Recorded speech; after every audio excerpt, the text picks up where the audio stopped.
Good morning, good morning, good morning. My name is Hector, and welcome to the channel.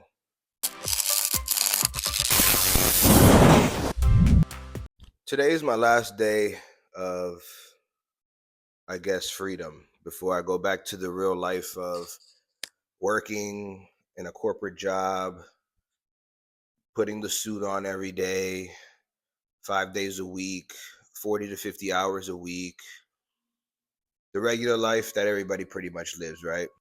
But this is going to be a real talk. This is going to be a real vlog um, from the heart.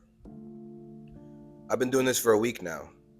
A week I've been on YouTube posting every day. And it may not seem like a lot for a lot of people, but for me, it's a lot because, me being 31, I was part of the generation that grew up with YouTube. There's a lot of kids now that are growing up with YouTube and it's the YouTube nowadays, but we grew up with YouTube. Like, I remember the OG YouTubes, and I remember when vlogs originally started coming out and how, when I found those vlogs, like CTFXE, BF versus GF, or Prank versus Prank, depending on how you know them, Fun with Louie, just off the top of my head, I can't remember all of them because it's been a while since I followed a lot of them.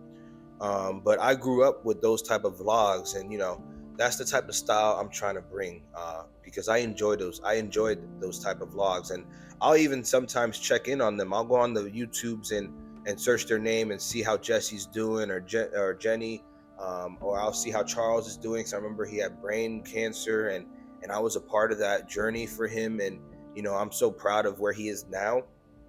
And I never met these people, but I connected with them because I followed their life and their journey. It's kind of like a TV show, right? Because honestly, and I told my girl this, I would rather be on YouTube than watch Netflix or HBO. While I love my movies, trust me, I love my movies, I love my TV shows, you know, there's a realness when it comes to a lot of certain YouTubers, and YouTube brings that creativity and that realness that cinema doesn't really bring. That's more of an escape, where this is more of an escape, but a realistic escape, right? I always wanted to be a YouTuber.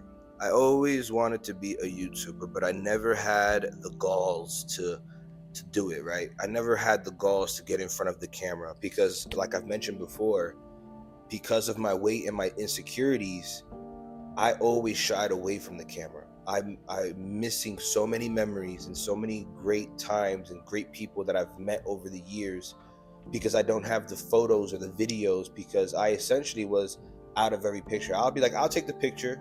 No, it's okay. I'll take the picture, or I'll just pretty much like go to the bath. But whatever excuse I would need to get out of a photo or a video because I'm just embarrassed of how my body is.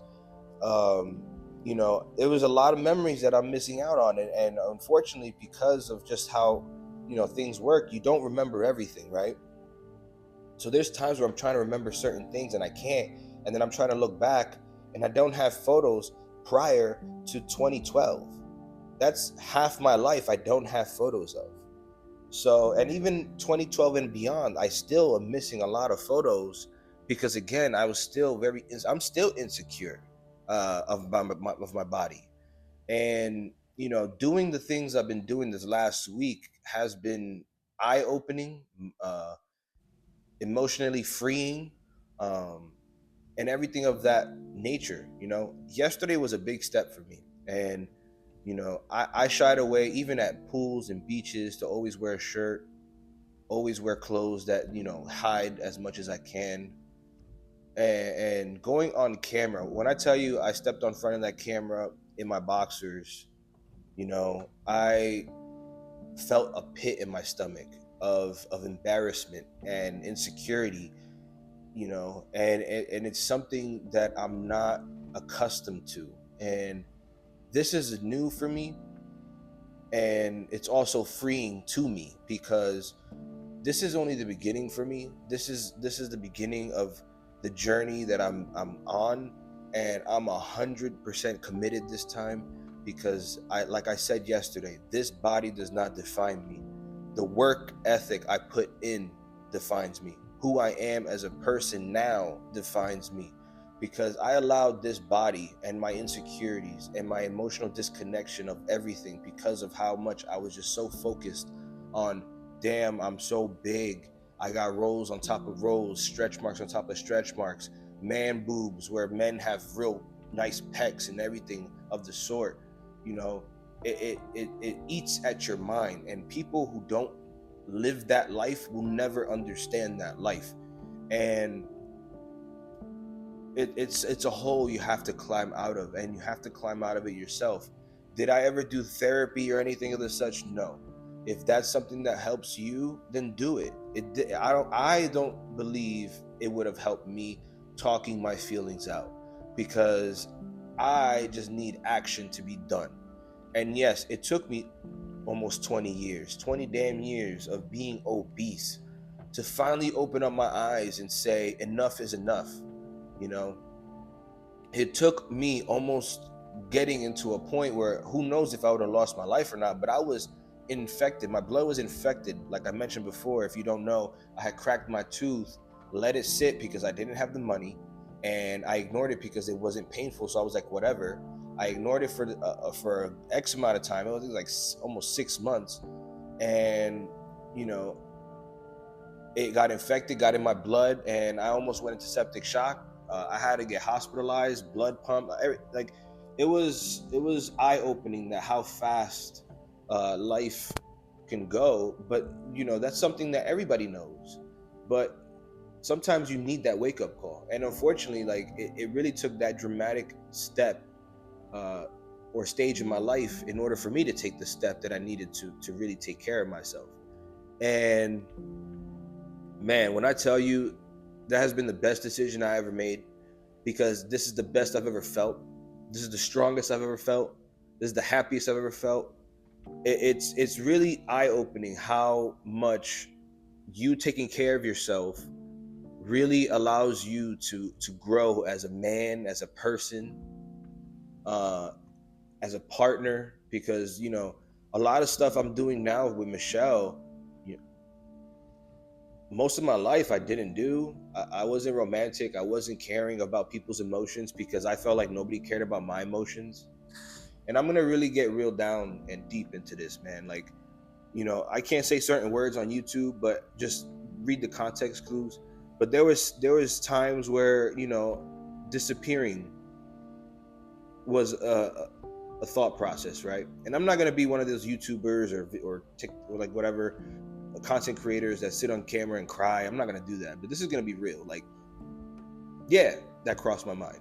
It did, because I honestly thought, because of my actions, of me pushing away everyone, because of my embarrassment and my lack of success that I expected of myself at a time, and you know, me continuously failing myself and failing everything I set out for, because of my inability to understand that I'm doing this to myself, that those thoughts did cross my mind. And if it wasn't for Bella, honestly, I don't know. I don't know, because Bella was the one in the room that really brought me out of that mind frame, that thought process, right? And that's why that dog, like, that's more than a dog to me. That's like that is my best friend, and she saved my life. So I essentially been down in the dumps. I've been rock bottom before, and it takes a lot to crawl out of that. You know, it takes a lot. It takes a lot of work. It takes a lot of self-reflection. It takes a lot of honesty to yourself and what you have done with your time. You know, it's a lot of acceptance of who you are and what you've done, right? Because you don't just get fat. You don't just get obese. This is done by you. You are the one who controls that. I realize that I'm an emotional eater. If I get pissed off, if something doesn't go my way, if whatever happens that just would just slightly trigger me, slightly, I will binge eat, and I wouldn't even know I'm binge eating. I would eat a whole pie of pizza by myself and not even know that was the bad thing, because it made me feel better, you know, because who doesn't love pizza, right? But when you're in a state of morbidly obese, depressed, feeling like a failure and nobody caring for you, because again, I set that up, right? I'm the one who did that to myself. The only comfort you have is food, because that's the only thing that makes you feel good, right? So it took a lot. It took a lot for me to realize that.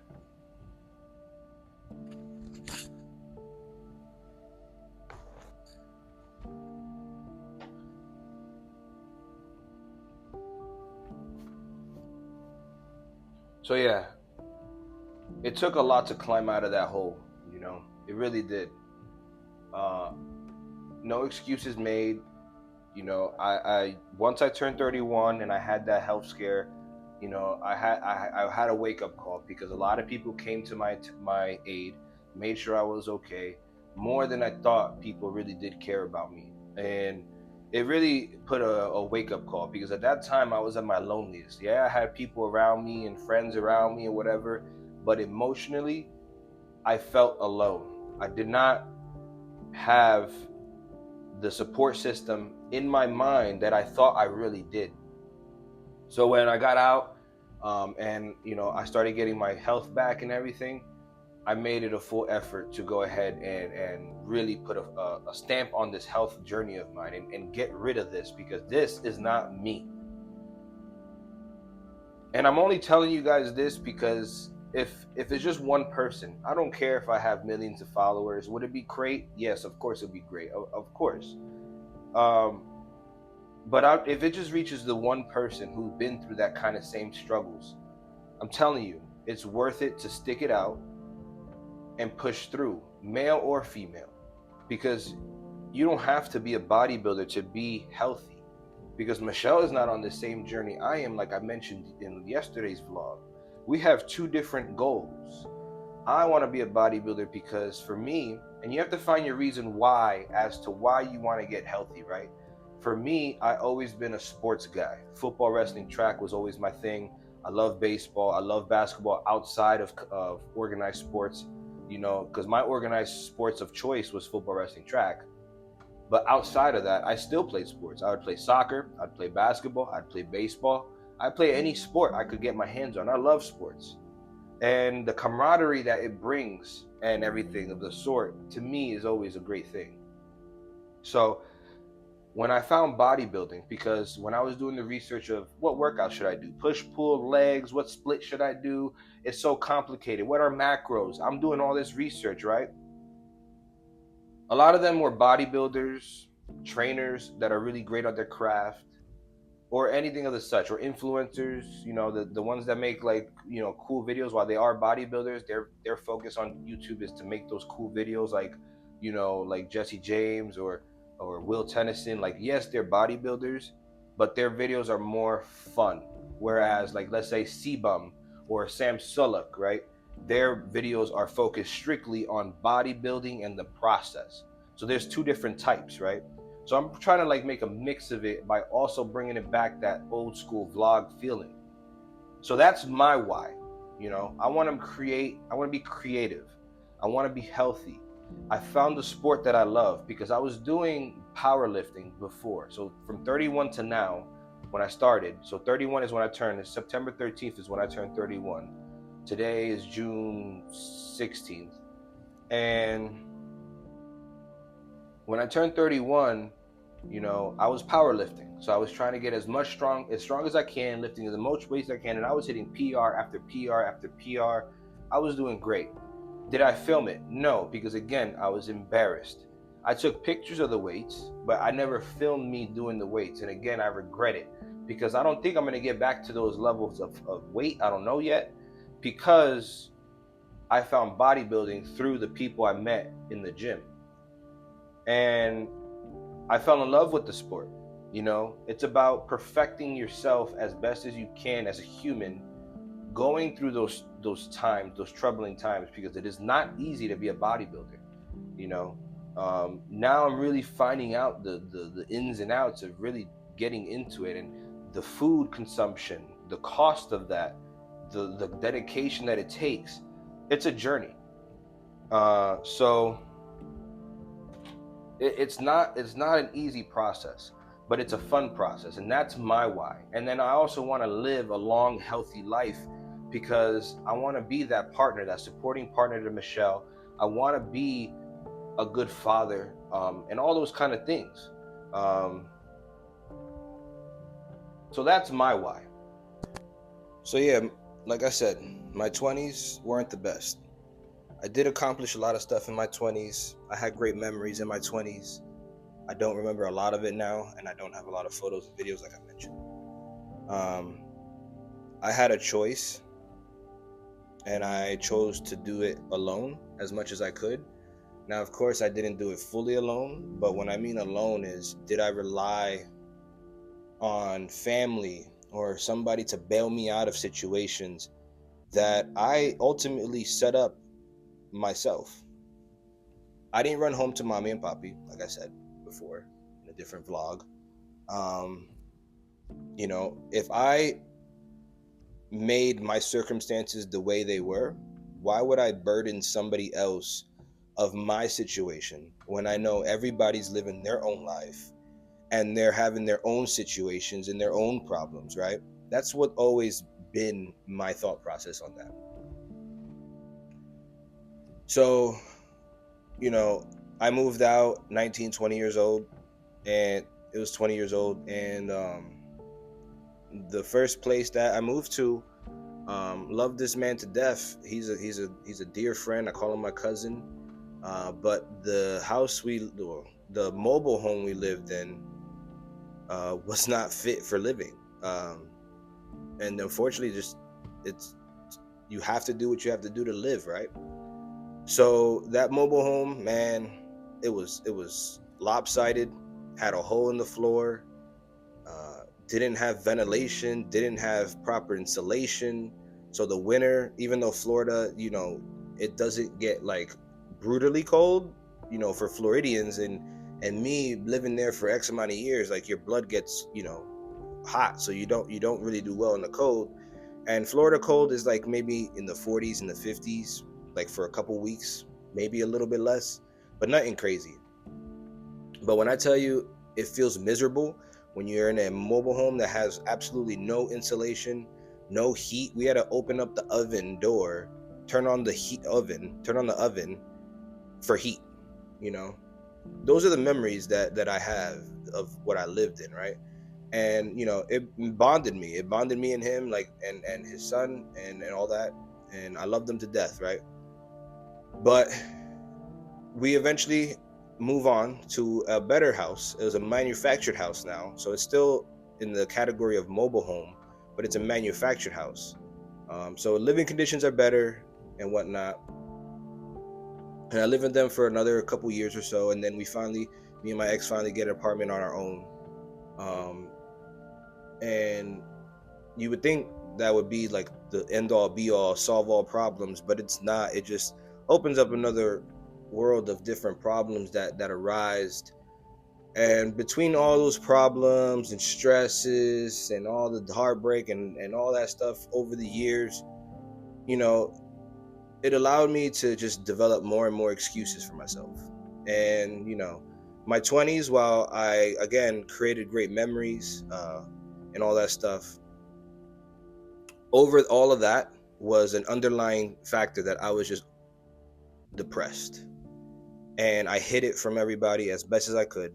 And my inability to understand how depressed I was and how much of a worst enemy I was to myself really bogged down a lot of that for my 20s. And thankfully, for the amount of abuse that I've done to my body, I've done, things that I'm not really going to mention on YouTube, but I'm dealing with it now. Like, I'm dealing with my weight.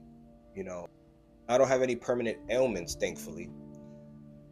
I have to fix my mouth because there's a lot of stuff I got to go and fix, which is, I already had a consultation with the dentist. That's another over $10,000 project. But you know what, I'm focused on getting my health right, you know.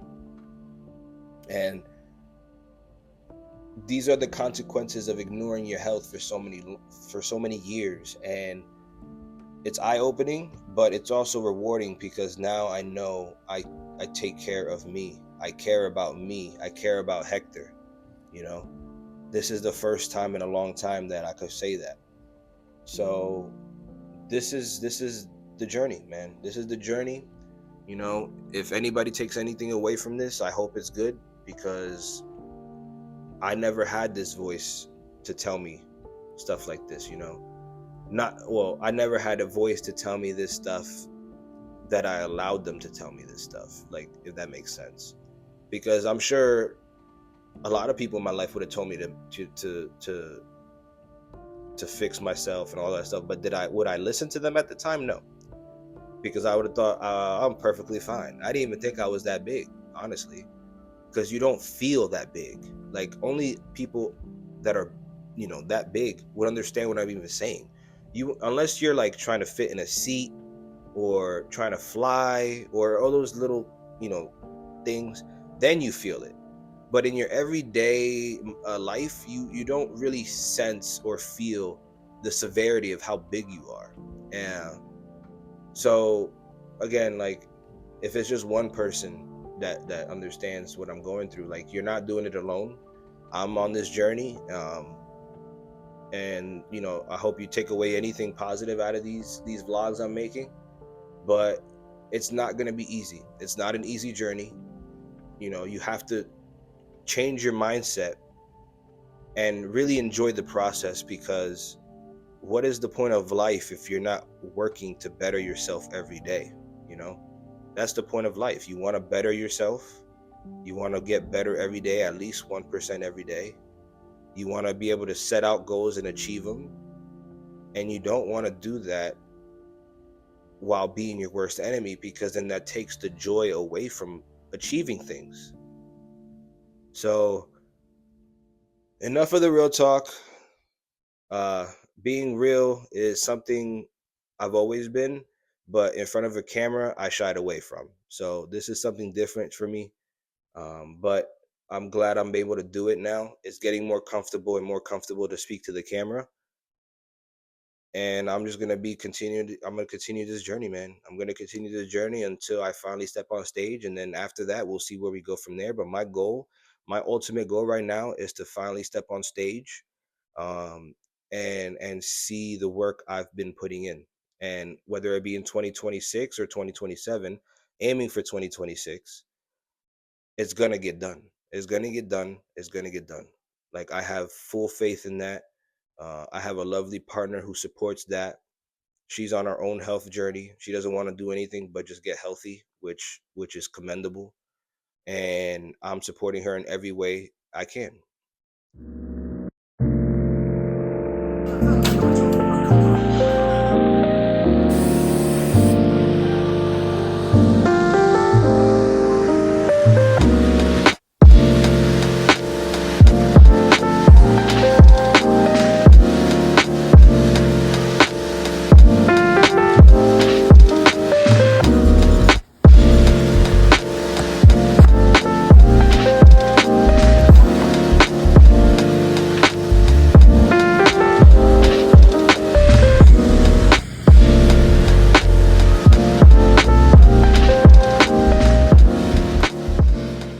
So I came home after physical therapy.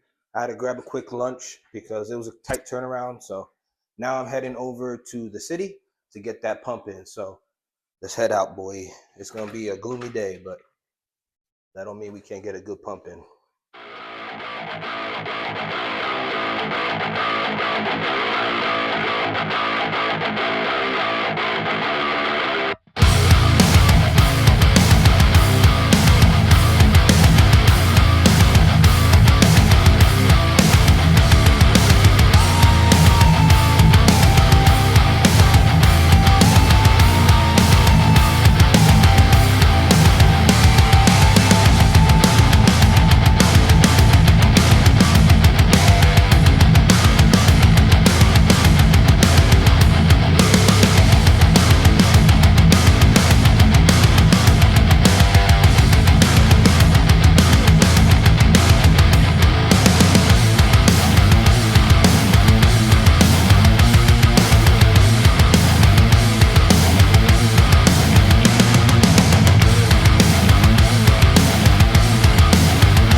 Penn Plaza.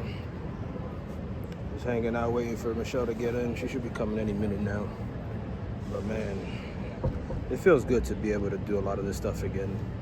These 2 months, today is 2 months post-operation. I had it April 16th. Today is June 16th. And these 2 months taught me a lot, man. Taught me a lot about myself, how much I could push myself, how much my body could take. It's been an experience for sure.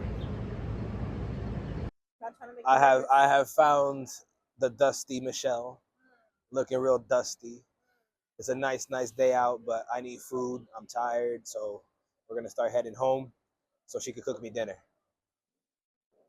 Yes, King.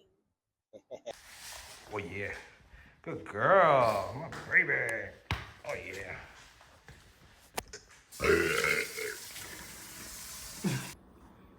All right, guys. So I'm closing out today.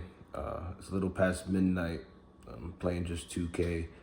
Michelle's knocked out, so I'm gonna go join now. It's been an eventful 2 days, man. It's been an eventful 2 days for me. You know, I'm doing the accountability Sunday, and then just stepping in front of that camera like that. It's big for me, you know, because I shied away from showing that to everybody, you know. And then on top of that, you know, today, Monday, June 16th, marked 2 months post-operation, so 60 days. So had it on April 14th, and the amount of progress I've been doing is just, you know, I only could be happy and I only could be thankful of the progress. You know, it wasn't just myself, you know, it took people to help me, like Michelle, my parents, friends, you know, they've helped me, they motivated me, they kept me on my feet, you know, like hypothetically speaking, making sure I didn't fall into that dark hole again. So it's been an eventful 2 days for sure. This is only the beginning. This is a week worth of vlogs for me. Again, pretty much a dream come true, even though I have like 60 views as for my most viewed, but that's not that's for me, like, it's more about the accountability, right? It's more about holding myself accountable, making sure I follow through with my process, enjoy the process, enjoy the moment, and, you know, allow my creative mind to go and have fun, you know, and learn as I go with the editing and how to make a flow work. So a lot more to come for sure, and whatnot. So tomorrow I go back to work. And the reason why I'm staying up so late is because in hospitality, you know, things always change. So tomorrow I'm gonna be working overnight, unfortunately. Just gotta cover some shifts. But these are my macros for today. It was a pretty good day. It was a really good day. I'll see y'all tomorrow. All right, guys. Thank you for watching. If you would like to watch last week's video, the link will be to the right. If you'd like to follow the socials, Instagram and TikTok will be below. And don't forget to subscribe. And remember, all gas and no brakes. See you later.